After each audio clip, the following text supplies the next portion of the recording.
شروع اللہ کا نام لے کر جو بڑا مہربان نہایت رحم والا ہے۔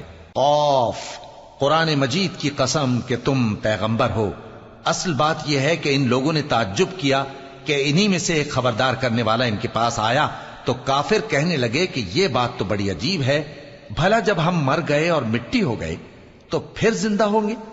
یہ زندہ ہونا عقل سے بعید ہے۔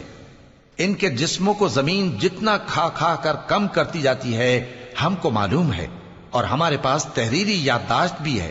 بلکہ عجیب بات یہ ہے کہ جب ان کے پاس دین حق آ پہنچا تو انہوں نے اس کو جھوٹ سمجھا۔ سو یہ ایک الجھی ہوئی بات میں پڑے ہیں۔ کیا انہوں نے اپنے اوپر آسمان کی طرف نگاہ نہیں کی کہ ہم نے اس کو کیسے بنایا اور سجایا، اور اس میں کوئی شگاف تک نہیں؟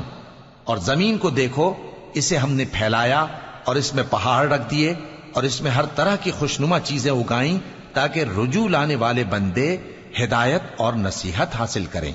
اور ہم نے آسمان سے برکت والا پانی اتارا اور اس سے باغ اگائے اور کھیتی کا اناج اور لمبے لمبے کھجور کے درخت جن کا گابھا تہ بتہ ہوتا ہے۔ یہ سب کچھ بندوں کو روزی دینے کے لیے کیا ہے۔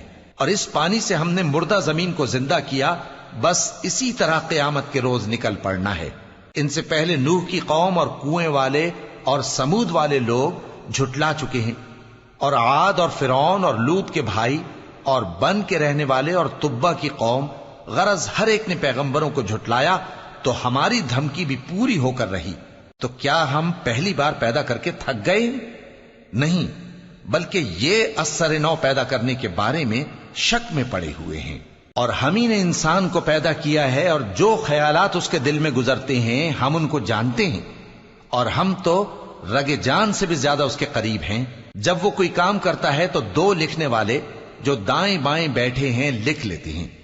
کوئی بات اس کی زبان پر نہیں آتی مگر ایک نگہبان اس کے پاس لکھ لینے کو تیار رہتا ہے۔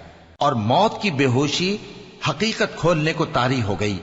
اے انسان، یہی وہ حالت ہے جس سے تو بھاگتا تھا، اور سور پھونکا جائے گا، یہی عذاب کی دھمکی کا دن ہے۔